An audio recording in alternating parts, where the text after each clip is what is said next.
جب یہ بحث چلی ہی ہے کہ ابو علی سینا کی تکفیر کی گئی یا یہ کہ فارابی کے نظریات سامنے آئے، تو اس سلسلے میں ایک بات جو تاریخ سے ثابت ہوتی ہے یا تاریخ نے جس چیز کا ذکر کیا ہے وہ بھی کہتے چلیں، اور اصل تو بات چل رہی ہے عقیدے پہ، پھر لوٹ کے آتے ہیں، لیکن تاریخ میں بھی اس چیز کی تصدیق ہوتی ہے کہ ابو علی سینا اور فارابی کے نظریات مدتوں تک اہل علم کے درمیان زیر بحث رہے۔ 10ویں صدی ہجری یعنی آج سے کوئی 5 صدیاں پہلے اس پورے خطے میں نئے سے نئے سیاسی انقلابات آئے، اور خطے سے مراد اس زمانے میں پورا بر صغیر، ہندوستان، پاکستان، بنگلہ دیش، کشمیر، اور اس کے ساتھ ساتھ افغانستان اور ایران کو بھی، بلکہ عراق کے کچھ علاقوں کو بھی شامل کر لیجئے، اور افغانستان سے آگے چلے جائیں تو جو ازبکستان وغیرہ کی ریاستیں آتی ہیں، ان سب کو اگر شامل کر لیں تو اس سارے علاقے میں 10ویں صدی ہجری میں بہت سی تبدیلیاں آئیں، ایران میں اور ازبکستان، سمرقند، بخارا، خوارزم، یہاں پر مختلف خاندان تھے جن کا اقتدار ختم ہو رہا تھا،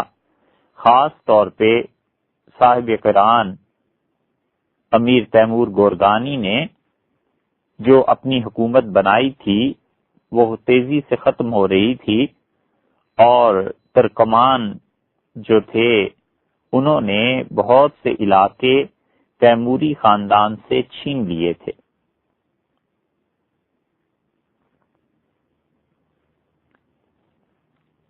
اور ترکمانی لڑائی کے ماہر تھے، اور خانوادہ تیموریہ کے آخری قابل ذکر فرد وہ سلطان حسین مرزا تھے، جنہوں نے تیمور کی بچی کچی سلطنت کو بہت زیادہ یکجا کرنے کی کوشش کی، لیکن 911 ہجری میں ان کا انتقال ہو گیا، اور ان کے بعد ان کے صاحبزادے یعنی شاہ ظہیر الدین محمد بابر بس یہ رہ گئے تھے۔ یہ شہزادہ تھا، اور بابر بادشاہ نے بار بار یہ کوشش کی کہ سمرقند فتح ہو جائے، مگر ہر مرتبہ ناکامی ہوئی، اور آخر کار انہیں اپنا وطن چھوڑنا پڑا، اور پھر انہوں نے کابل پہ قسمت آزمائی کی، اور کابل ان کے تحت آ گیا۔ کابل سے اس سلطنت کی گویا کے بنیاد پڑی، اور پھر وہ اٹھے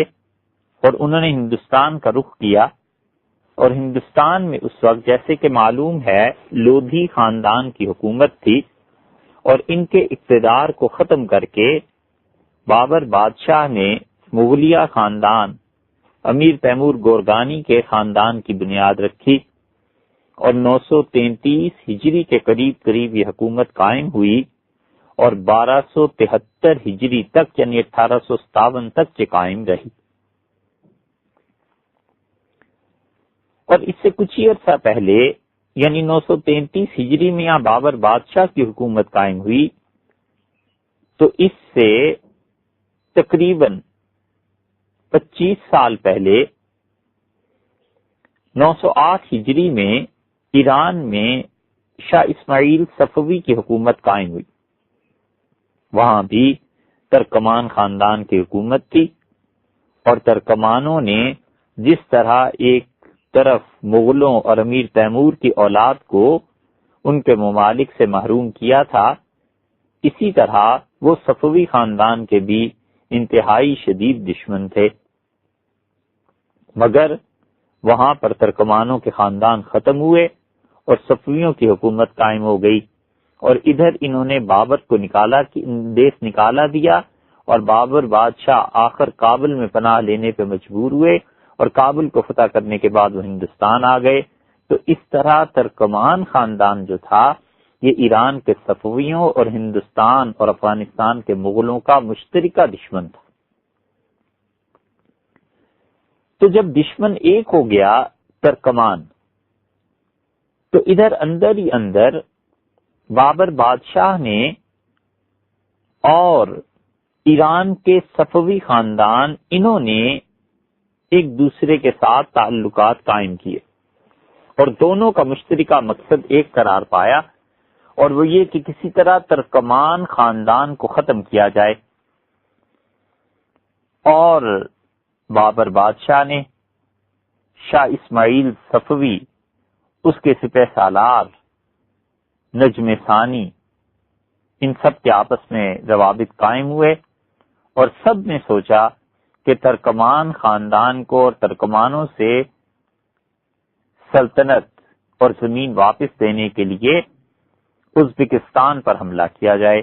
کیونکہ ازبکستان اس وقت ترکمان خاندان کے تحت آتا تھا، ان کی سلطنت وہاں پر قائم تھی۔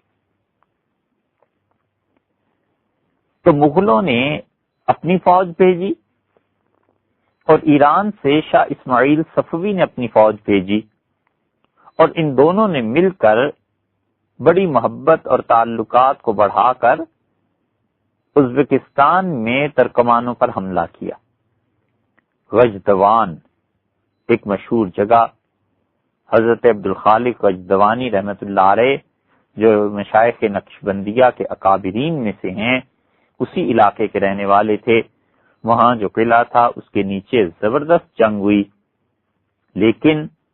ترکمان کہاں ہار ماننے والے تھے، انہوں نے ایرانیوں کا صفایا کیا، اور امیر نجم ثانی جو سپہ سالار اعظم تھا وہ مارا گیا۔ اس کی موت سے مغل فوج کے پاؤں اکھڑے، ایرانی فوج کے پاؤں اکھڑے، اور یہ دونوں ناکام ہو کر واپس آئے، اور وہاں پر ترکمانوں نے اپنی حکومت کو قائم رکھا۔ بابر بادشاہ اس بات سے مایوس ہو گیا کہ اب غجدوان اور ازبکستان ان علاقوں پر اس کی حکومت قائم ہو سکے گی۔ نتیجہ یہ کہ اس نے اپنی ساری صلاحیتیں ہندوستان کے لیے صرف کر دی، اور پھر پانی پت کی جنگ اور یہ جو چیزیں آگے کو ہوئی ہیں، اس کے بھی بعد جو جنگیں ہوئی ہیں، ان میں مغلوں کی حکومت جہاں پر قائم ہو گئی، لیکن ایران کے ساتھ ان کے جو تعلقات محبت کے چلے آ رہے تھے وہ مزید گہرے ہوتے چلے گئے، کیونکہ دونوں کے سپاہیوں نے مشترکہ طور پر شکست کھائی تھی۔ بابر بادشاہ کا انتقال ہو گیا، اور ایسا فاضل آدمی، ایسا قابل آدمی جو مختلف علوم کا ماہر تھا، اس کے انتقال کے بعد اس کے پڑھے لکھے جانشین بیٹے ہمایوں نے اقتدار کو سنبھالا، اور ادھر ایران میں شاہ اسماعیل صفوی کا انتقال ہوا، اور ان کے بعد شاہ طہماسپ پائے۔ تو ہمایوں کا دور اور طہماسپ بادشاہ کا دور یہ مشترک تھا، اور دونوں کا ایک دوسرے سے ویسے بھی تعلق رہا، اور خاص طور پہ جب ہندوستان میں شیر شاہ سوری کی حکومت آئی تو شیر شاہ سوری نے تو ہمایوں کو شکست دی اور دیس نکالا دے دیا۔ تو ہمایوں اپنے والد بابر کے تعلقات کی وجہ سے بھی اور خود اپنے تعلقات کی وجہ سے بھی ایران کا رخ کیا، اور وہاں پناہ لینے پہ مجبور ہوئے، اور شاہ طہماسپ جن کا تعلق فقہ جعفریہ سے تھا، انہوں نے دونوں بازو کھول دیے، خوش آمدید کہا، اور ہمایوں بادشاہ کو نہ صرف ساتھ رکھا بلکہ ہمایوں کی اپنے خاندان میں شادی بھی کر دی۔ ہمایوں 949 ہجری میں ہندوستان سے نکلے، اور پھر وہاں شادی ہوئی، اور ہمایوں بہت پڑھا لکھا آدمی تھا، خاص طور پہ ستارے اور ہیئت کا علم۔ ہندوستان میں کم علماء تھے جو علماء ہونے کے باوجود ہمایوں کے ہم پلاؤں یا اس سے اس علم میں ٹکر لے سکیں۔ تو جب وہ واپس لوٹا ہے 962 ہجری میں،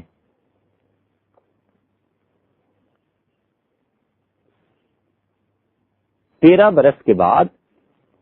تو شیر شاہ سوری کا انتقال ہو گیا تھا۔ تو اپنے ساتھ ہمایوں جو چیزیں لائے ہیں ان میں ایک چیز جو طہماسپ نے بھجوائی تھی وہ ان علماء کا ایک گروہ تھا جن کا تعلق فقہ جعفریہ سے تھا، اور دوسری طرف ہمایوں اور ان کے والد بابر اور یہ سارا خاندان امیر تیمور گورگانی تک، یہ سب کے سب متعصب نقش بندی اور حنفی تھے، اور ان کے ہاں حنفی علماء کی چلا کرتی تھی، کیونکہ ماوراء النہر میں سمرقند اور بخارا میں ان کے پورے خاندان کی اور ان شہزادوں کی تعلیم حنفی علماء نے کی تھی۔ تو ہمایوں گویا کہ بیچ چوراہے کے آن کھڑا ہوا، ایک طرف شیعہ علماء تھے، ایک طرف تورانی حنفی علماء تھے، تو ہمایوں نے بہت سے مسائل پر اہل علم کی رائے طلب کی، اور ان میں سے وہ مشہور خط ہے جو اس نے اس وقت مکہ مکرمہ لکھا۔ ابن حجر مکی، ابن حجر نام کے دو آدمی ہیں، ایک تو ابن حجر وہ ہیں جنہوں نے بخاری کی شرح لکھی ہے فتح الباری رحمت اللہ علیہ، وہ تو بہت بڑے آدمی تھے، وہ تو حدیث میں بادشاہ تھے، اور ایک ابن حجر مکی ہوئے ہیں، وہ ابن حجر اسقلانی تھے پہلے والے رحمت اللہ علیہ، اور یہ دوسرے جن کا اب ذکر کیا جا رہا ہے یہ ابن حجر مکی ہیں، مکہ مکرمہ کے رہنے والے تھے۔ ہمایوں بادشاہ نے انہیں حضرت معاویہ رضی اللہ عنہ کے بارے میں خط لکھا کہ آپ ان کے بارے میں کچھ بتائیں، اس لیے کہ ابن حجر مکی کا علم اور شہرت بہت پھیل چکی تھی۔ تو انہوں نے ہمایوں بادشاہ کے خط کے جواب میں ایک پوری کتاب لکھی، اور ہمایوں بادشاہ کو علم سے بڑی دلچسپی تھی، مگر ہوا یہ کہ ایران کی اس ساری مدد اور ایرانی علماء اور سب لوگوں کے آنے کے بعد بھی اللہ تعالی کی تقدیر غالب آئی، اور 963 ہجری میں یعنی صرف ایک سال ہی جم کر حکومت کی ہے ہمایوں نے ہندوستان پہ، اور پھر ان کا انتقال ہوا، اور ان کے بعد ان کا بیٹا اکبر تخت نشین ہوا۔ ایران میں بھی صفوی خاندان میں شاہ عباس آ گئے، طہماسپ کے بعد وہاں بھی حکومت بدلی، اور نئے بادشاہ جو تھے وہ شاہ عباس تھے، اور شاہ عباس اتنی عظمت اور شوکت کا حامل تھا، اور ایران میں اس کے زمانے میں اتنی ترقی ہوئی کہ وہ شاہ عباس اعظم کہلاتا تھا، اور شاہ عباس اعظم اور اکبر بادشاہ یہ دونوں بے تکلف دوست تھے، ان میں آپس میں اتنا محبت، اتنے تعلقات تھے کہ وہ تو ان کے دادا بابر میں اور شاہ اسماعیل صفوی میں ایسے تعلقات نہیں تھے۔ چنانچہ اگر آپ اس کی تفصیل دیکھنا چاہیں تو ابو الفضل نے جو دفتر اپنا لکھا ہے اور جو تاریخ زمانے کی مرتب کی ہے، اس میں متعدد خطوط ہیں جو اکبر بادشاہ نے شاہ عباس اعظم کو لکھے ہوئے، تو شاہ عباس اعظم اور اکبر بلا تکلف ایک دوسرے کے حالات، نجی، خاندانی اور ملکی حالات سب پر خطوط لکھتے تھے، جیسے کہ ان خطوط سے ظاہر ہوتا ہے۔ اکبر بادشاہ کا انتقال ہوا تو اس کے بعد جہانگیر آیا، اور جہانگیر کے درمیان اور شاہ عباس اعظم کے درمیان بھی بڑی محبت رہی۔ جہانگیر نے بڑے طویل عرصے تک گویا کہ حکومت کی ہندوستان میں، تو شاہ اسماعیل صفوی سے لے کے شاہ عباس تک ان سب کے آپس میں تعلقات تھے، اور پھر جہانگیر کا آخری دور ملکی بغاوتوں کو دیکھنے میں صرف ہوا، اور اس کے ساتھ ساتھ ایک چیز اور ہو گئی تھی، اور وہ یہ کہ وہاں پر شاہ عباس اعظم کے بعد اب اس کا بیٹا شاہ صفی آیا، اور ایرانی حکمرانوں میں یہ جو شاہ صفی تھا یہ اپنے آباء و اجداد کی روایات کو قائم نہیں رکھ سکا، شہزادہ در شہزادہ تھا، کئی پشتوں سے حکومت گویا کہ ملی ہوئی تھی، تو اس لیے اس لڑکے کی طبیعت میں ظلم تھا، اور اس ظلم کی وجہ سے خود ایران میں انتشار پھیلا، اور لوگ اس بادشاہ سے ناخوش تھے، اور سختی کے نتیجے کا اثر ہندوستان پر بھی پڑا، اور ظاہر ہے کہ جب کوئی مملکت اپنے اندرونی حالات کو نہیں سنبھال سکتی تو اس کے گرد و پیش کی حکومتیں بھی متاثر ہوا کرتی ہیں۔ کسی بھی ملک میں حالات جب خراب ہوتے ہیں اور اندرونی استحکام متزلزل ہوتا ہے تو گرد و پیش کے ممالک کو بھی اس اضطراب اور بے چینی کا سامنا کرنا پڑتا ہے، ان کے بھی کان کھڑے ہو جاتے ہیں اور وہ ایک ایک لمحہ کی خبر رکھتے ہیں تاکہ اپنی مملکت، اپنی حکومت، اپنی سرحدوں کا تحفظ وہ کر سکے۔ تو ایران کے اس اضطراب کا نتیجہ یہ نکلا کہ ہندوستان میں تو جہانگیر بادشاہ کی حکومت تھی، مختلف وجوہ کی بنا پہ یہ جو شاہ صفی آیا تھا، شاہ عباس اعظم کا بیٹا، اس میں اور جہانگیر میں تعلقات میں محبت و درکنار ایک طرح کی کشیدگی آ گئی۔ اور پھر قندھار ایسی جگہ تھی جہاں پر مغل چاہتے تھے کہ ان کا قبضہ ہو، حتیٰ کہ جہانگیر کی بڑی تمنا تھی کہ قندھار ان کی سلطنت میں شامل ہو جائے، اور یہ تو شاہ جہان کے زمانے میں بھی شاید نہیں ہو سکا۔ اورنگزیب عالمگیر رحمت اللہ علیہ پہلے شخص تھے جنہوں نے قندھار کو فتح کیا۔ یہ کہ شاہ جہان کے آخری دور میں یہ فتح ہوا تھا، لیکن بہرحال قندھار کو لینے والے اورنگزیب عالمگیر رحمت اللہ علیہ تھے۔ تو قندھار پر ایرانی اور مغل فوج کی آپس میں جنگ ہوئی۔ مغل چاہتے تھے کہ قندھار بر صغیر میں شامل ہو جائے اور ایران چاہتا تھا کہ اس کے پاس آ جائے، اور نتیجہ یہ کہ جب لڑائی ہوئی تو ان دونوں حکومتوں کے درمیان تعلقات ختم ہو گئے۔ جہانگیر کے بعد جب شاہ جہان آیا ہے تو وہ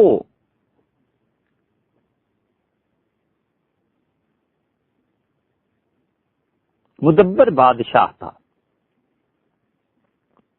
اور اسے فتنوں سے نبٹنا اور صلح رکھنا خوب آتا تھا، اس لیے شاہ جہان بادشاہ اور ان کے بعد اورنگزیب جم کے حکومت کرنے والے تھے، اور داخلی فتنوں اور خانہ جنگیوں کو ختم کرنا اور گرد و پیش میں جو کچھ ہو رہا تھا اس کے ساتھ بڑی مصلحت سے نبٹنا شاہ جہان بادشاہ کو اللہ نے بڑا ملکہ دیا تھا۔ وہاں پر ایران میں شاہ صفی جو بڑا ظالم تھا اس کا انتقال ہو گیا، اور اس کا جانشین پھر آیا جو تو اس کو کہتے تھے شاہ عباس ثانی۔ شاہ جہان نے اپنے ٹھنڈے مزاج اور تعلیم کا غلبہ اور اس کے ساتھ ساتھ اپنی مملکت کے حالات کو اچھی طرح سمجھنا، ان مصلحتوں کو دیکھتے ہوئے شاہ عباس ثانی کو خط لکھا، اور اس خط کا خلاصہ یہ تھا کہ میرے والد جہانگیر اور آپ کے والد شاہ صفی کے درمیان قندھار میں جو کچھ ہوا تھا، اگرچہ ایرانی حکومت نے اس میں غلطی کی، مگر اس کے باوجود اب میرا اور آپ کا دور آیا ہے، اور میں چاہتا ہوں کہ ہمارے دوستانہ تعلقات برقرار رہیں، اور جو ہمارے دادا اور ان کے بھی والد اور آپ کے بڑوں کے درمیان تعلقات تھے، ایک مرتبہ پھر اس دوستی کو بحال کیا جائے۔ اور شاہ جہان بادشاہ کی عقل مندی کا اندازہ اس سے بھی لگایا جا سکتا ہے کہ اس نے صرف ایران ہی سے تعلقات کو بحال رکھنا اچھا نہیں سمجھا، بلکہ اس کا خیال یہ بھی ہوا کہ نہ صرف ایران بلکہ ازبکستان، جہاں پر آباء و اجداد کی جنگیں ہوتی رہی ہیں، وہاں کے حکمرانوں سے بھی اچھے تعلقات رکھے جائیں تاکہ ہندوستان چاروں طرف سے محفوظ ہو جائے، اور محفوظ ہندوستان میں ملک کے اندر عوام کی ترقی، فلاح و بہبود اور مغلوں کی سلطنت کے استحکام کے لیے کام کیا جائے۔ یہ اس مدبر اور دانشمند بادشاہ کی پالیسی تھی،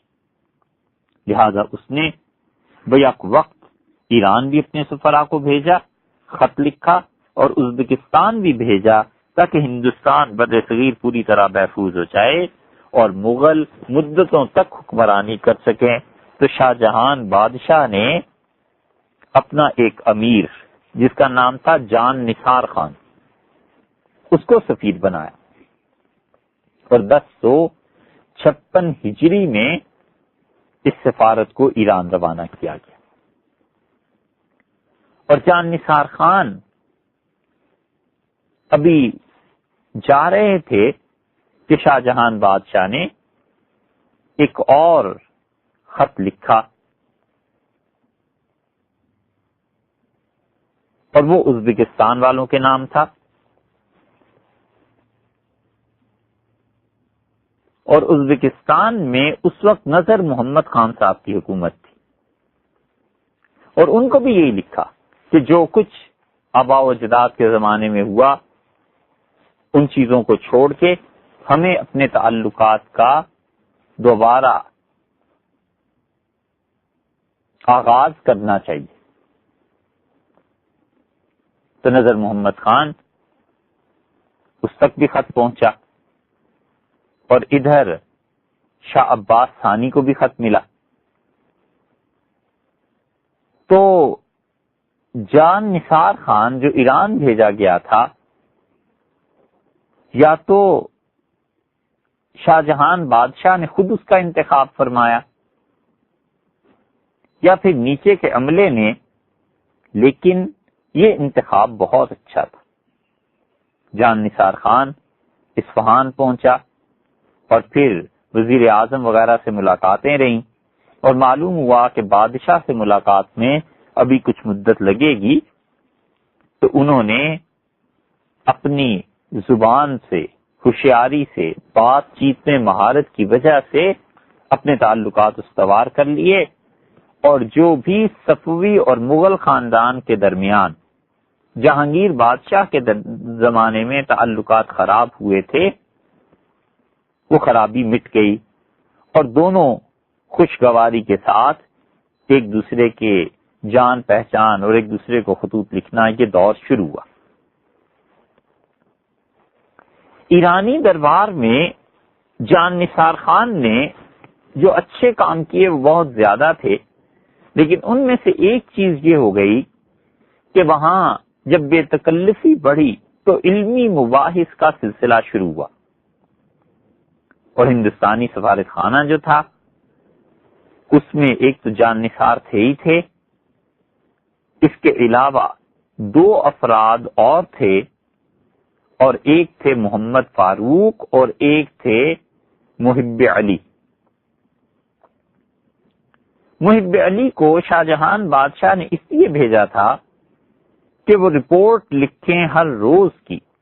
اور رپورٹ بھیجتے رہے ہندوستان کہ ایران میں ان کا کیسا استقبال ہوا، کیا کچھ ہو رہا ہے، مختلف حالات کی، اور ایران کے اندرونی حالات اور سب کچھ۔ اور یہ جو محمد فاروق تھے، یہ جان نثار وغیرہ، یہ سارے لوگ علمی مباحث میں حصہ لیتے تھے اور ذہین تھے، اور ایرانی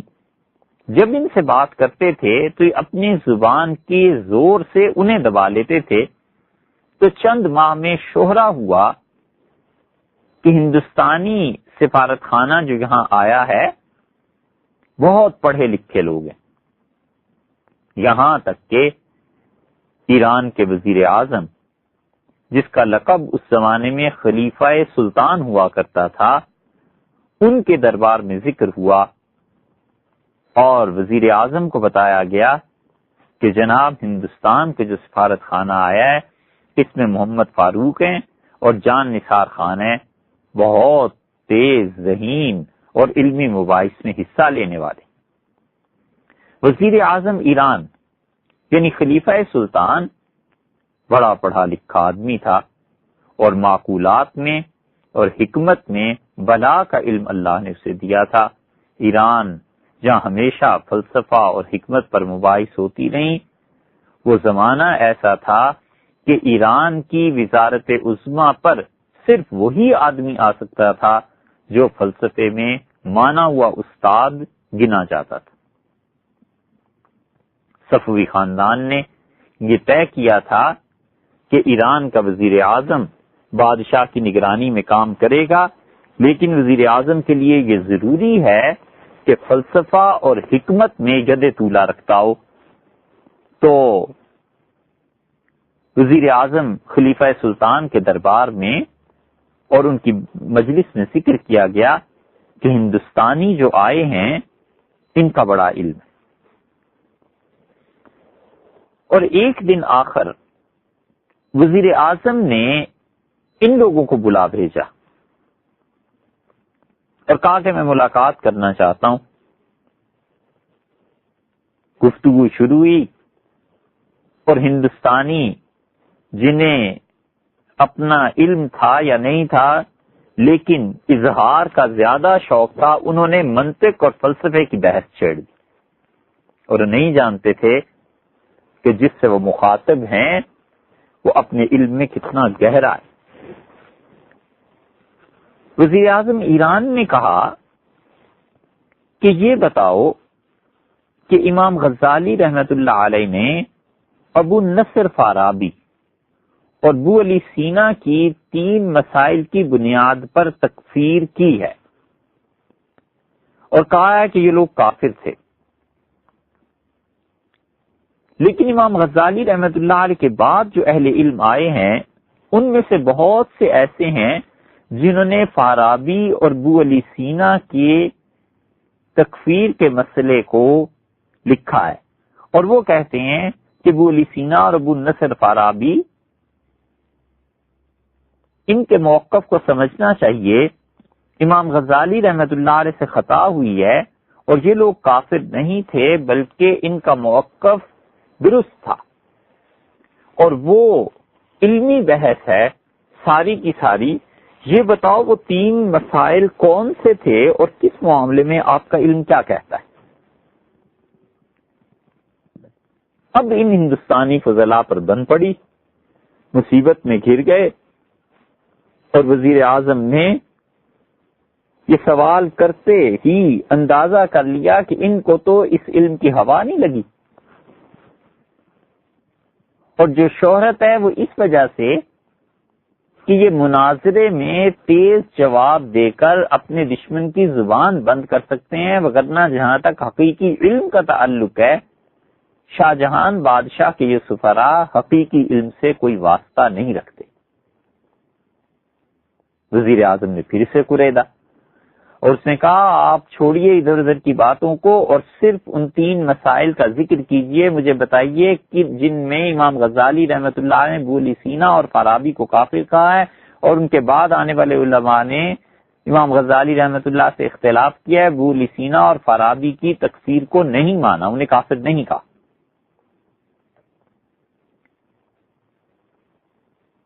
ہندوستان کا سفارت خانہ اس کا کوئی جواب نہیں دے سکا، اور وزیر اعظم ایران جس علمی مباحثے کو چاہتے تھے وہ کچھ نہیں ہو سکا، اور یہ شرمندہ ہو کے اس مجلس سے اٹھ کے واپس چلے گئے۔ اور اس شرمندگی کو میر محب علی نے جو کہ روزانہ کے واقعات لکھ کر بھیجا کرتے تھے شاہ جہان بادشاہ کو لکھ دیا، اور اس وقت بادشاہ کابل میں تھے۔ 1057 ہجری میں شاہ جہان بادشاہ لاہور سے کابل تشریف لے گئے تھے، اور وہ ربیع الاول میں کبھی پہنچے ہیں کابل، اور انہیں یہ ساری چیزوں کی خبر پہنچائی جاتی تھی کہ گرد و پیش میں کیا ہو رہا ہے، ملک میں کیا ہو رہا ہے۔ تو یہ خبر جب بادشاہ تک پہنچی کہ میر نثار علی خان اور فاروق ان کی بات وزیر اعظم ایران سے ہوئی، اور وزیر اعظم نے ان مسائل کو جب دریافت کیا تو انہیں تو آتے نہیں تھے، اس لیے بڑی شرمندگی اٹھانی پڑی۔ تو شاہ جہان بادشاہ ناراض ہوئے اور انہوں نے اپنے وزیر اعظم سعد اللہ کو بلایا اور علامہ سعد اللہ خان صاحب سے کہا کہ سعد اللہ میری طرف سے لکھو اور میں لکھواتا ہوں کہ یہ 3 مسائل کیا تھے اور امام غزالی رحمت اللہ علیہ نے ان 3 مسائل کی بنیاد پر فارابی اور ابو علی سینا کو کیوں کافر کہا اور بعد میں کن کن علماء نے امام غزالی رحمت اللہ علیہ کی بات کو خطا کی بات قرار دیا اور ابو علی سینا اور فارابی کا دفاع کیا۔ ابو علی سینا اور امام غزالی اور فارابی ان تینوں بے محاکمہ کرنا اور ان تینوں کے علوم پر بحث کرنا اور اس کو سمجھنا کہ ابو علی سینا اور فارابی نے کیا لکھا ہے، امام غزالی رحمت اللہ نے کیا تکفیر کیا اور بعد کے علماء نے کیا کہا ہے، یہ شاہ جہان بادشاہ خود لکھوانا چاہتے تھے۔ اتنا علم تھا، اتنا پڑھا لکھا آدمی تھا۔ مغلوں میں یہ کبھی نہیں ہوا اورنگزیب بادشاہ تک کہ حکمرانی کسی جاہل کو دے دی گئی ہو، بڑے پڑھے لکھے لوگ ہوا کرتے تھے۔ تو جب انہوں نے چاہا کہ وہ وزیر اعظم کو یہ چیزیں لکھیں تو علامہ سعد اللہ جو وزیر اعظم تھے انہوں نے کہا حضور اگر یہ بات ایران کے بادشاہ نے کی ہوتی شاہ عباس ثانی نے اور آپ ان کو جواب لکھتے تو آپ اور وہ ہم مرتبہ ہیں۔ ان کے ہاں سے وزیر اعظم یہ بات کرے اور ہندوستانی سفارت خانے سے بات کرے اور جواب آپ دیں تو یہ کچھ بات مناسب نہیں، جچتی نہیں، اس لیے اجازت دیجئے ہم اس کے لیے کچھ اور بندوبست کرتے ہیں۔ اور مزاج شناس وزیر علامہ سعد اللہ خان نے شاہ جہان بادشاہ کے اس رنج اور غم کو دور کرنے کے لیے کہ ہمارے سفارت خانے کو شرمندگی اٹھانی پڑی، ایک ایسی ہستی کا انتخاب کیا جس کے علم کا ڈنکا پٹتا تھا اور وہ تھے علامہ عبدالحکیم سیالکوٹی رحمت اللہ علیہ۔ علامہ سعد اللہ نے سیالکوٹ خط لکھا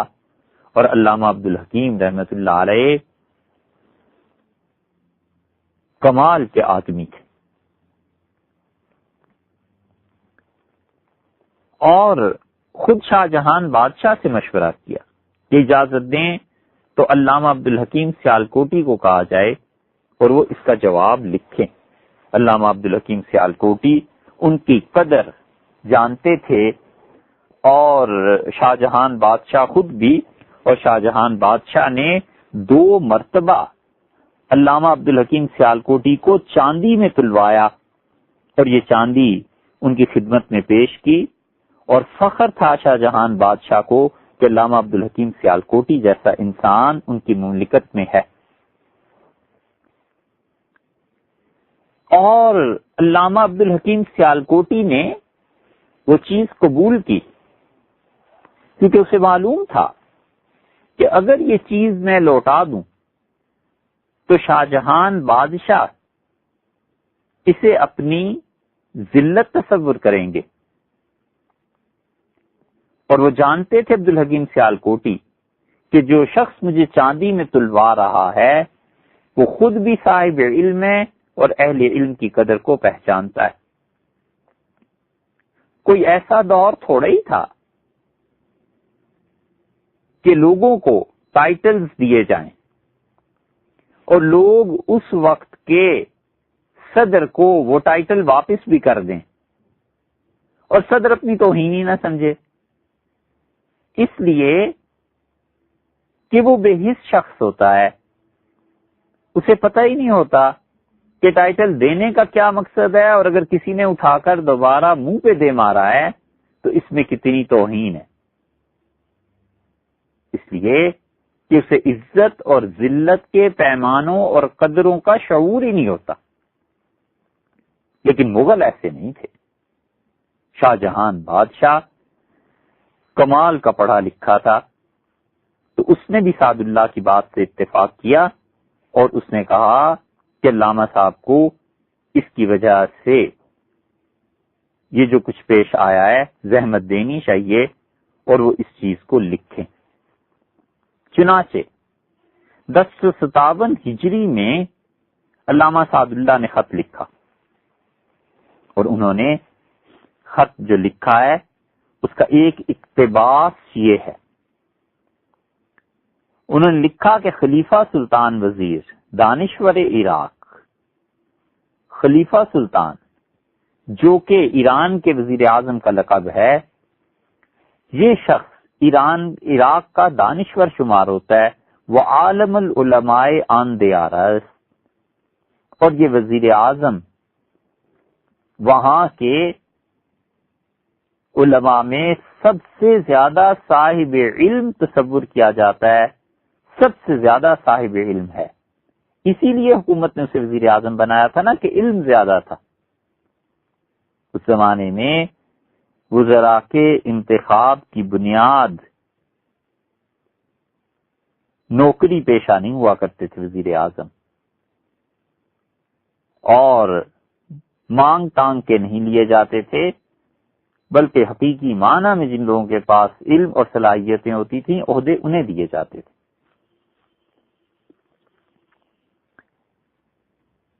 تو سعد اللہ کہتے ہیں کہ دانشور عراق کے عالم العلماء آن دیارست، کہ ان علاقوں میں سب سے بڑے عالم تصور کیے جاتے ہیں از محمد فاروق مشرف و محب علی واقعہ نویس۔ ان کی بات چیت ہوئی محمد فاروق مشرف سے۔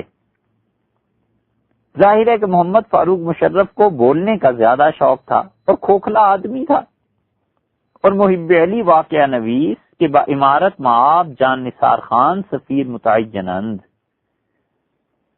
اور واقعہ نویس محب علی جو ہیں اور جان نثار خان جو سفیر متعین کیے گئے ہیں، پس از دعوی اینان و فضل و کمال پرسید۔ وزیر اعظم نے یہ اپنے علم اور کمال کا دعویٰ کرنے والا فاروق مشرف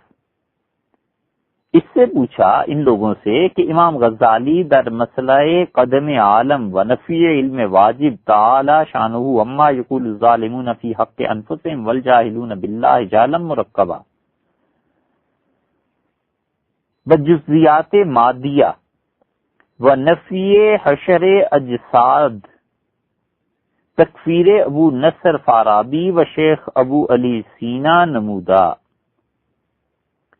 وزیر اعظم ایران نے کہا، پوچھا کہ امام غزالی رحمت اللہ علیہ نے 3 مسائل میں، پہلا مسئلہ ہے قدم عالم کا، کہ زمانہ یہ میٹر مادہ ہمیشہ سے ہے اور ہمیشہ رہے گا، ایک، اور دوسرا مسئلہ یہ کہ ابو علی سینا اور فارابی کا موقف یہ تھا مادے کے بارے میں کہ ہمیشہ سے ہے ہمیشہ رہے گا، حالانکہ یہ تو اللہ ہی کی شان ہے کہ اللہ ہمیشہ سے ہے اور ہمیشہ رہے گا، اور دوسرا یہ مسئلہ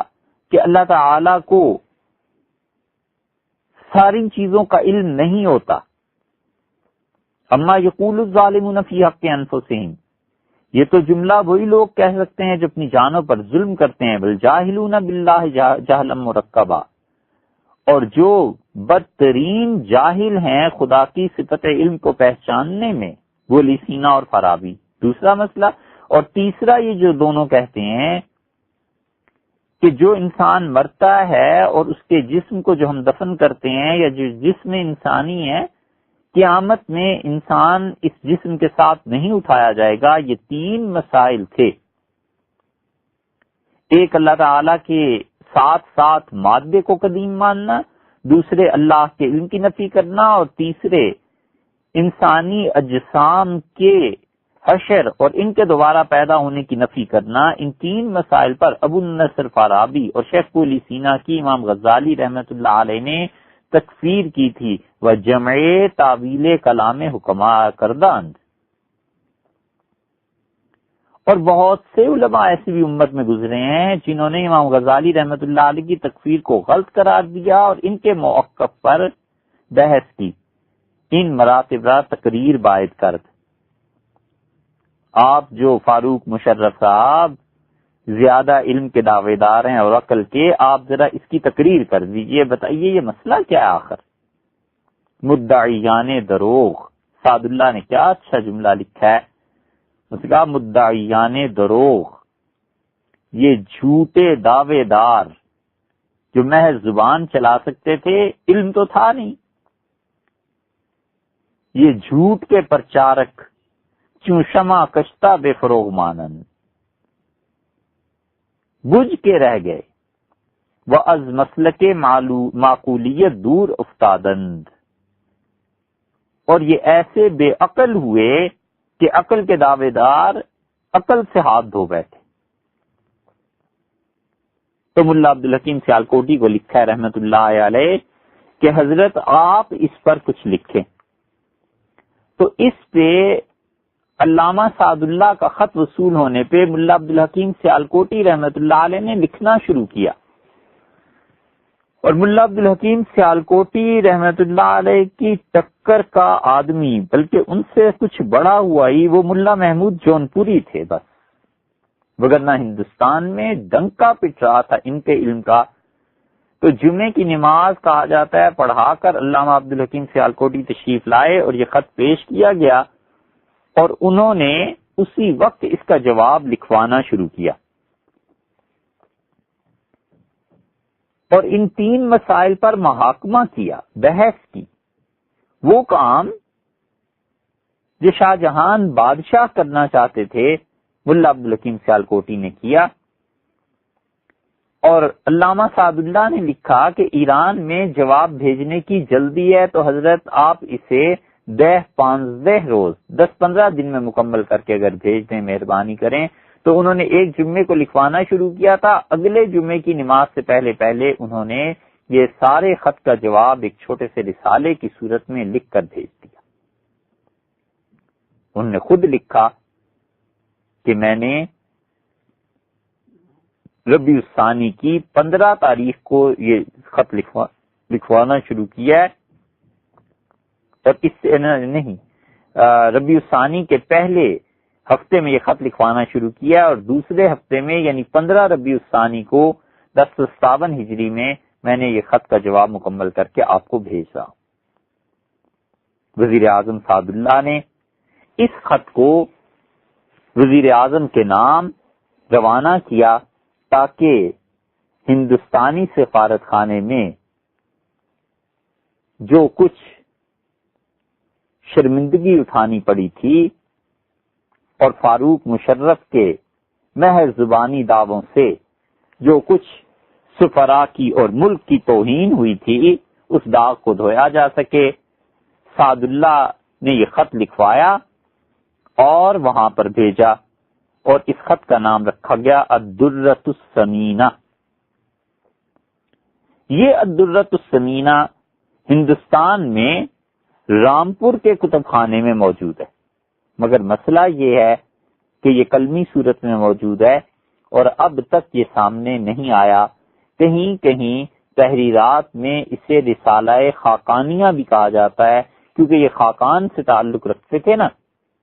تو اس لیے رسالہ خاقانیہ کے نام سے بھی یاد کرتے ہیں اور الدرۃ الثمینہ کے نام سے بھی یاد کرتے ہیں۔ اور اس میں ملا عبدالحکیم سیالکوٹی نے جتنے اقتباسات اس کے پڑھنے کو اب تک ہماری نظر سے گزرے ہیں، معلوم ہوتا ہے یہ کہ علامہ عبدالحکیم سیالکوٹی نے ایک ہفتے میں جو جواب لکھوایا ہے،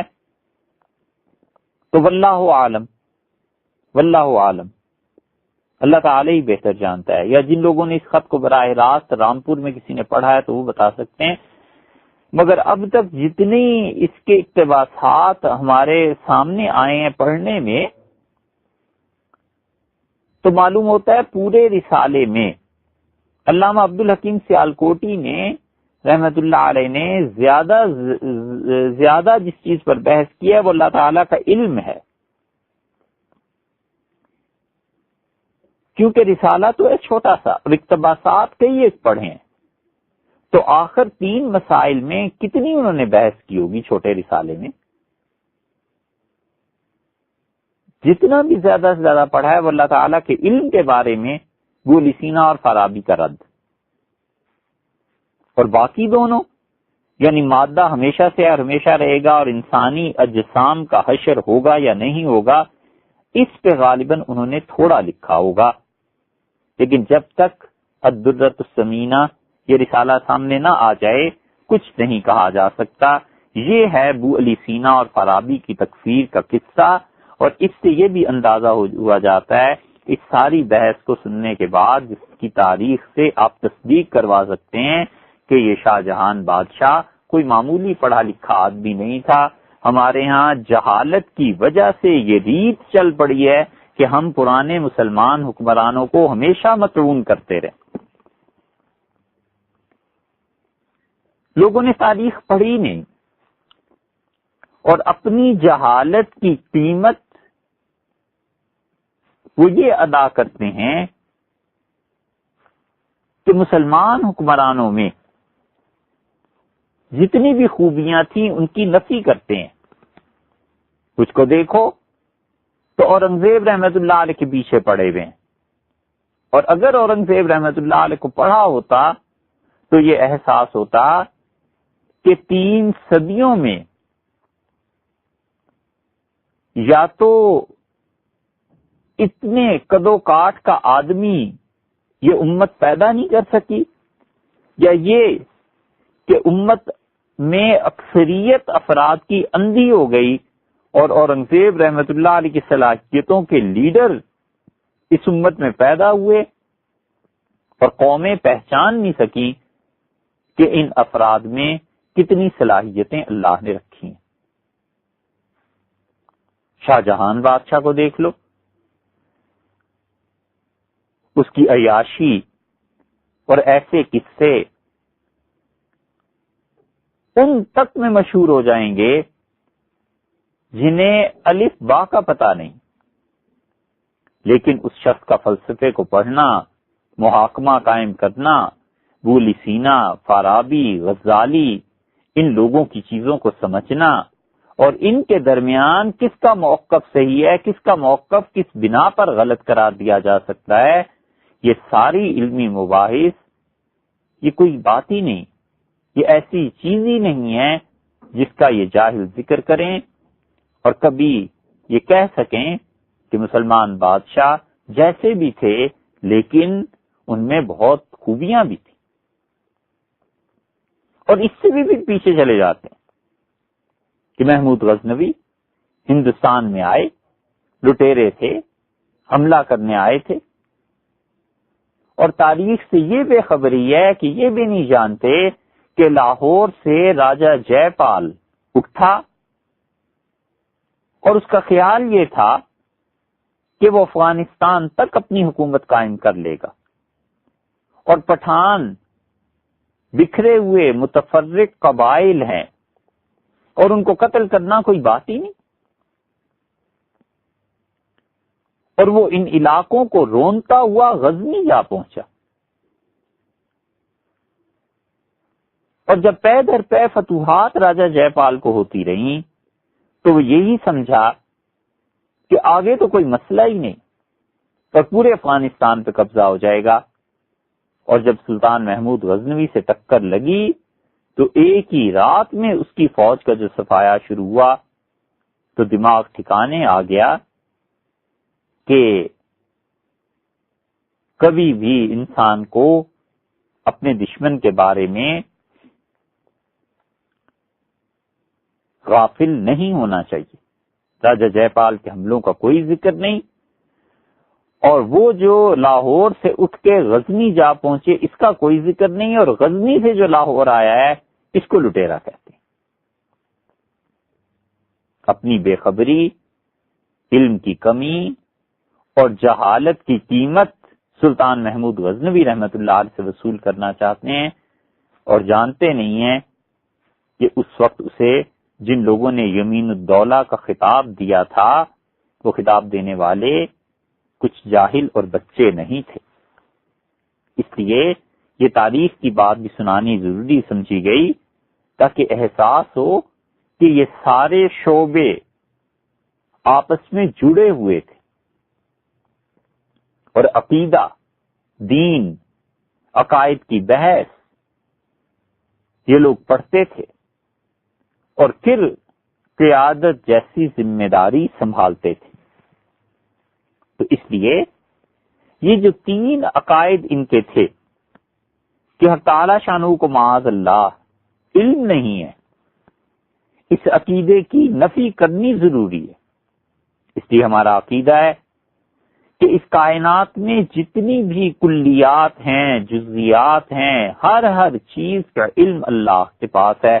آسمانوں میں اور زمین میں کوئی ذرہ ایسا نہیں جو اللہ کے علم سے باہر ہو۔ اللہ نے ان سب چیزوں کو پیدا فرمایا ہے اور اپنے علم سے پیدا فرمایا ہے، یعنی اللہ کے علم میں ہے۔ اسی لیے اللہ نے اپنے علم کی صفت کا اقرار بڑے بڑے انبیاء علیہ الصلوۃ والسلام کی زبان سے کرایا ہے تاکہ لوگ اس عقیدے کو سمجھیں۔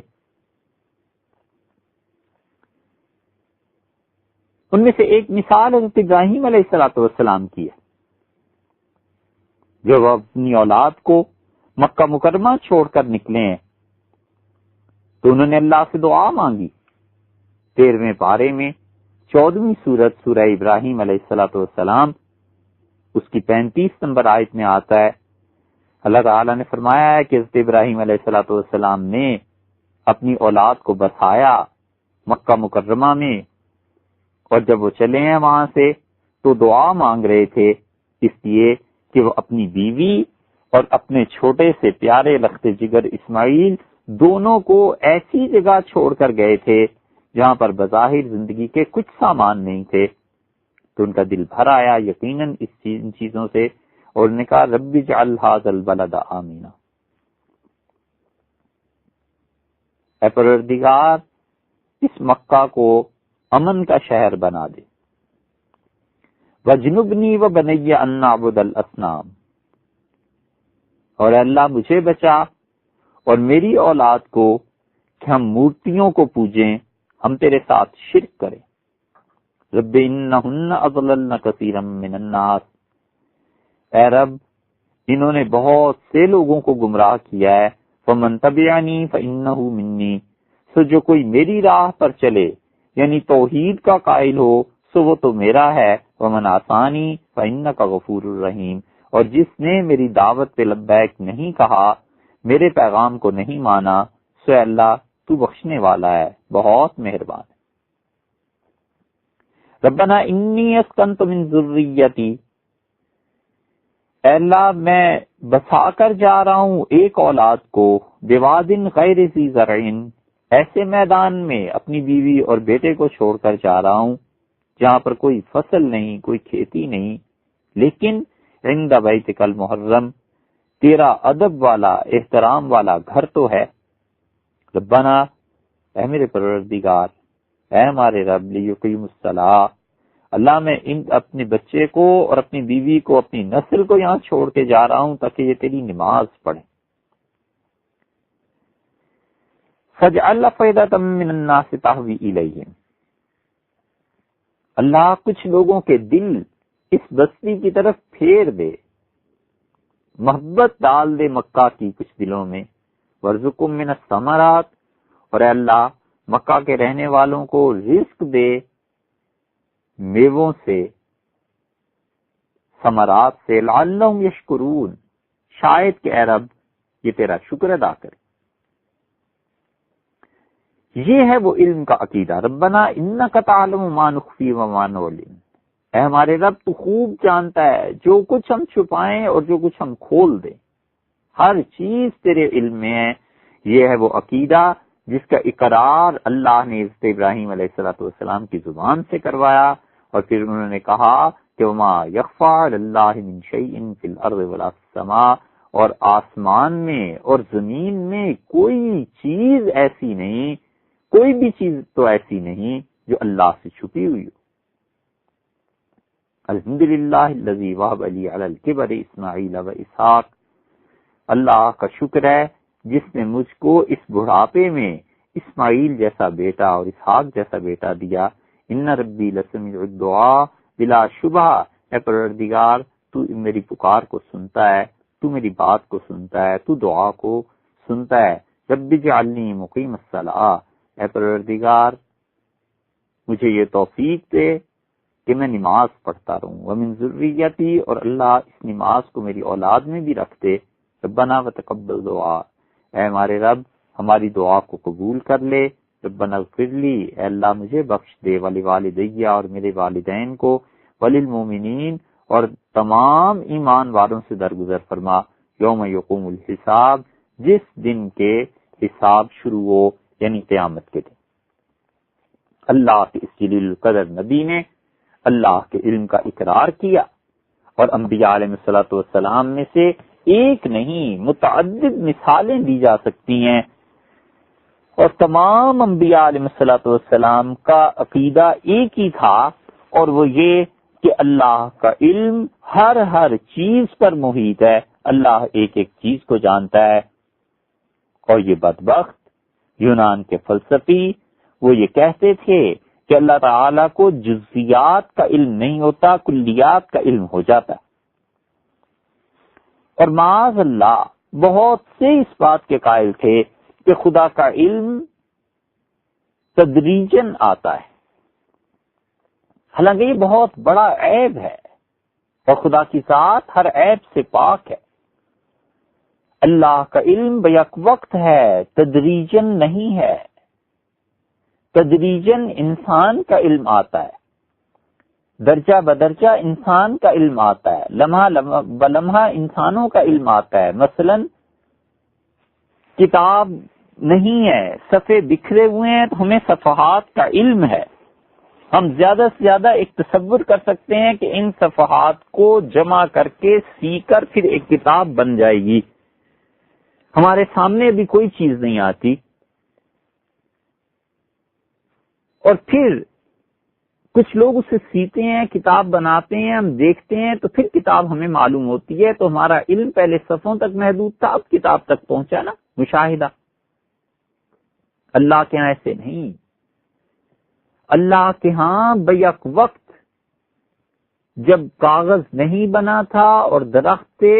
خدا کو کے سامنے تھے، اور کاغذ بھی خدا کے سامنے تھا اور کتاب بھی خدا کے سامنے تھی،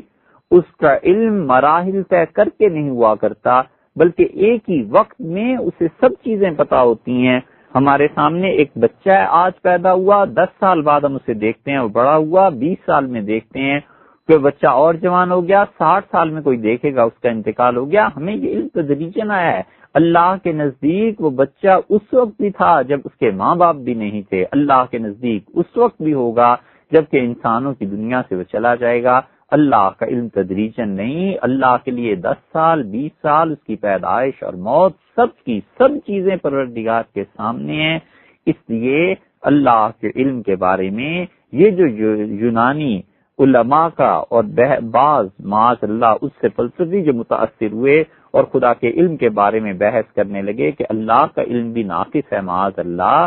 یہ خدا کی شان کے صفت کے خلاف تھا. اس لیے یہ عقیدہ رکھنا ضروری ہے کہ اللہ تعالیٰ تمام کلیات اور جزیات کا علم جاننے والا ہے. آسمانوں میں، زمینوں میں کوئی ذرہ ایسا نہیں ہے جو اس کے احاطہ علم سے باہر ہو. جب اس نے پیدا کیا ہے تو یہ ضروری ہے کہ ہر چیز اس کے علم میں بھی ہے، اور تمام کی تمام کائنات اس کے علم کے تحت ہے، اور اس کائنات میں کوئی چیز اس کے علم سے مخفی نہیں ہے.